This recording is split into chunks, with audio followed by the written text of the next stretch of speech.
Yo, what's good? It's your boy Holiest. You already know what it is. Blue Protocol has been out for just over a week now. I'm sure you guys are wondering how a lot of people are feeling about the game. I've been playing it non-stop. I played it literally 30 hours first day. Easily have over 100 hours in the game now.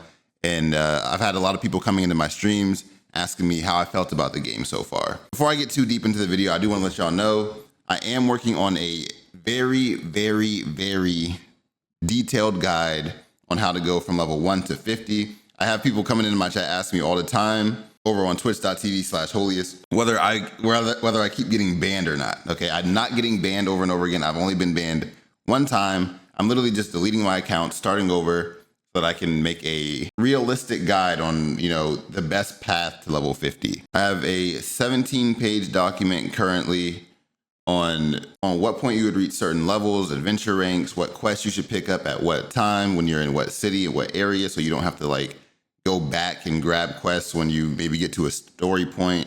You should always be the level that you're supposed to be at this time when you're getting to this point. So a lot of people are asking if it's going to be a solo guide or a team guide or whatever. You'll be able to do it regardless of how you play. So far, I've been doing it a lot solo. Every once in a while, somebody from stream will want to join the team. I'll let them join the team.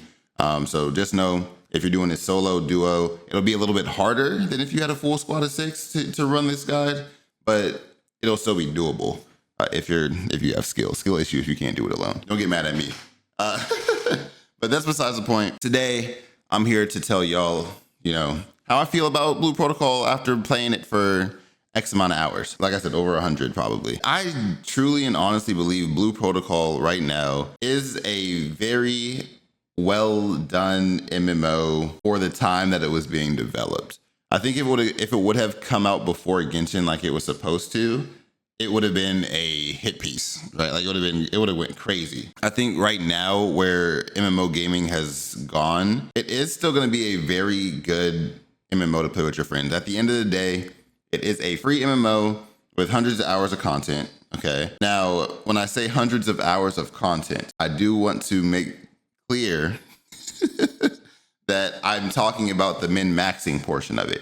Because if you're a casual gamer, you know, you play through the story, it'll probably take you around 60, this is casual gamers, it'll probably take you around 60 to 70 hours to get from like level 1 to 45 and complete the story, okay? Which is more than enough for a free game, right? Now, as a hardcore MMO grinder, it will likely take you anywhere between, you know, 30 to 40 hours raw, like not knowing anything about the game and just like playing hard, head down, just playing the game. It'll probably take about 30 to 40 hours to hit max level. So what I'm expecting to see happen, which is what happens with a lot of games of, you know, this type, is people rushing through the content like that, right? 30 to 40 hours, then saying it's a dead game with no content. Hopefully it doesn't, especially because Blue Protocol has a roadmap, which will be very important, where they have, you know, new characters coming out every 4 months, new content drops, new chapters for the story coming out every X amount of months.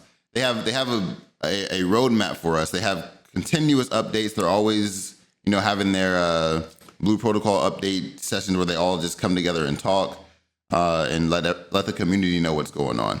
So I hope that those paired together, those community updates as well as the roadmap, will help stop people from being like dead game, no content, it's not going anywhere. I think that's what a lot of games that have the less content when it release should do in order to, you know, quote, ease people's minds and let them know this isn't a dead game. We're still working on it. There's still stuff coming out. Just grind what you can right now. And I do want to say, I believe that's how most MMOs release. If you really think about the release of like every MMO ever, to be honest, they were trash. Right? You look at RuneScape Classic. Back in the day, 2001, you know, 2000, that shit was fire, right? But if you played RuneScape Classic for the first time today, what would you say, man? You're not playing that. You look at Final Fantasy 14 when it released, it was garbage. You just look at any MMO, right? That's big now, World of Warcraft, all of them. When they initially come out, they're not really that good. But you give them time to grow into themselves and they get better and better and better and better and better every year, every update. I do truly believe that's what's going to end up happening with Blue Protocol. I think that it's going to release. People are going to be saying, oh, it's mid. Oh, it's not that good. Oh, there's no content. Oh, I'm killing the same mob over and over again. Oh, all it is collecting like in Genshin, right? Everybody's gonna be saying that. Not everybody, but there's gonna be a lot of people that are saying it, right? It happens in every game. And then over time, it'll grow into itself and become a better game. And I truly believe the updates that Blue Protocol bring to the game will decide its fate. And I was talking with Stream about this the other day, and the things that it could potentially do to make sure that it stays alive, right? As an MMO, right? If this is what they're selling themselves as, there's a few things that I feel like it's missing from an MMO aspect. The RNG being one of them is a big one. Now, I'm not saying necessarily, you know, because obviously there is RNG in the game. As far as like the plugins go, where you have to roll the plugins when you create the weapon for the first time, the amount of sockets that the weapons have, 1 to 4, whether you get a success or great success, that's all good. You know, for RNG, you can get the weapon drops in the dungeons. Cool. There is some RNG aspect there, but it's not really the RNG aspect that I feel like MMO players that are going to be delving deep into your game are really going to want to see. The RNG from specific boss drops at end game. And this could be something that they have planned already. Okay, I'm just spitballing here. I was talking to my chat about it. So you have the different areas or the different dungeons. You have the bug dungeon, you have the machine dungeon, the Valley of the Machine. You got all these different dungeons, right? You can make special weapon drops or like special imaging drops from these dungeons, like make them rare, like really rare. Like I know in certain RPGs, there's weapon drop rates that are like 1 out of 5,000, right? I'm not saying it's guaranteed at 5,000 because you could go 10,000 runs and never get it. You could go 15,000 runs and never get it. And that's, I know the mindset behind grinding has changed over the years for MMOs, and people don't really like that, you know, there's no chance of me getting it, or like it feels like there's no chance of me getting it mindset anymore. But that's what makes items special. That's what makes the grind special in a lot of these games, is the fact that you just never know when you're gonna get that bitch, you know? And then when you finally get it, the feeling that you get is crazy. So put a weapon in the bug dungeon with like special, you can still put the plugin chance and like all that shit on it if you want to.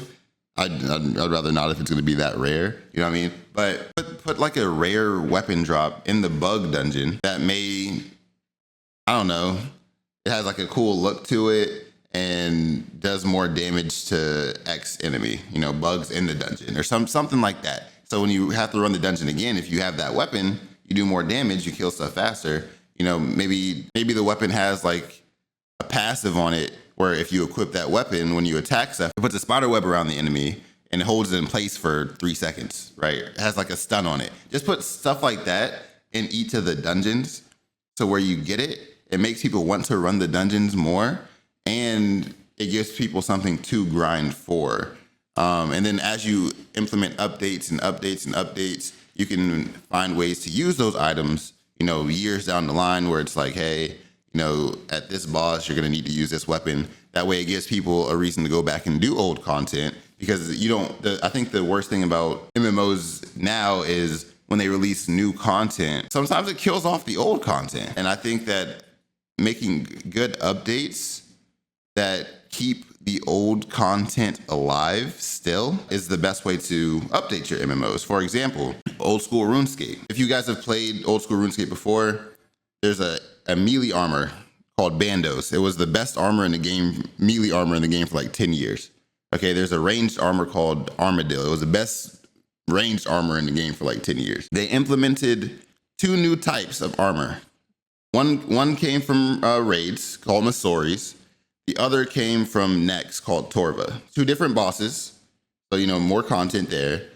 But when you got the drop, let's say you get a Torva plate body or a Masoris plate body, they would drop broken, okay? And to fix them, you had to dismantle Armadillo components or Bandos components. So it keeps Bandos, the boss Bandos alive and the boss Armadillo alive, because people still have to do them in order to get the components to make the new armor. So it keeps old content alive, even though there is new, better content and armor and drops in the game. Different ways to do it. I know there's not trading in this game, so it'd be a little bit harder to do something like that, but there are different ways to implement stuff like that, like I said before, that keeps old content alive, that makes people have to go back and do the old content or keep doing it for whatever reason, which helps new players because now new players will have people to do stuff with. Because if, let's say, you know, a new dungeon comes out, it's the best dungeon to do, everybody's just farming that dungeon, there's no reason to do the spider dungeon no more. I'm a new player, I come into your game for the first time, and I'm trying to queue up for the spider dungeon. I'm trying to matchmake for the spider dungeon. Nobody's playing the spider dungeon anymore. I can't queue up. I can't do my mission, I can't do my dungeon. So what am I gonna do? I'm gonna stop playing. I'm gonna stop playing. You know what I mean? I'm like, damn, I'm at a stuck point, I'm stuck. I don't got no friends. I don't got nobody that's gonna help me. You know, people might come through the Discord, discord.gg/holiest is gonna be in the description, and find, you know, 5 nice people to help them do this dungeon. I might have to solo the dungeon. It's not gonna be as fun. It's not gonna be as cool when you matchmake, you see the 6 out of 6 pop up and you start running it with people. I think there needs to be a reason to go back and do it. My thoughts right now on Blue Protocol, I think it's a good game. I think it's fun to play with friends. I am planning on going hard on it on day 1 global release. Copium, you know, whenever it comes out. I think that there is a lot that the game needs to work on, but with the amount of updates and the roadmap and the, you know, everything that's going on, I think that it has a lot of promise, to be honest, from what I've seen. And as long as they listen to their community, because I have seen people in the Discord and in other Discords and on YouTube talking about things that they could change. As long as they keep listening to the community, because I know they did after the beta, it'd be fine, to be honest. I think it'll be a good game. I think it'll have a nice release. I do think that people are gonna call it mid a little bit when it comes out, but I think as long as they release the right updates, you know, in summary, I think that they'll be fine. It'll live to be a good MMO. And if they do the best updates, it'll be a great MMO. It's a beautiful game. The graphics are beautiful. The combat feels smooth. There's different classes. They're planning on releasing more classes. The leveling is actually pretty smooth. Hey, I like it. I'm having a great time. That's why I keep starting over, and I can't wait for this guide to be done. The only issue from that point will be how are we going to level up our other 4 characters, because we don't get the story again. And that's where a lot of XP comes from. We don't get them adventure boards again, and that's where a lot of XP comes from. So what are we gonna do about our other characters? Guess we'll have to find out. I appreciate y'all for watching, man. It's me, boy Holiest, like always. Let me know how y'all feel about Blue Protocol. What do y'all think the game's gonna be like on global release? Do y'all think it's gonna be mid? Do y'all think it's gonna come out better than it did the JP release because there's more time? How do y'all think Amazon is gonna, you know, market it? Let me know what y'all think overall about Blue Protocol right now. If you've played it, if you haven't played it, comment please, and like and subscribe the video, because I'm gonna be dropping a lot more. And come through the stream. All the links are in the description. Oh, and follow me on Kick, bro. I'm dumb close to being affiliated on Kick. Just come through everything. You know, Twitch, YouTube, subscribe, like, Kick. Go follow. Come on, bro. I'm out of here, bro. Appreciate y'all for watching. Take that kiss. Use it later. Whenever you feel down, use it. Just take it out your pocket. Pocket it for right now. I'm out.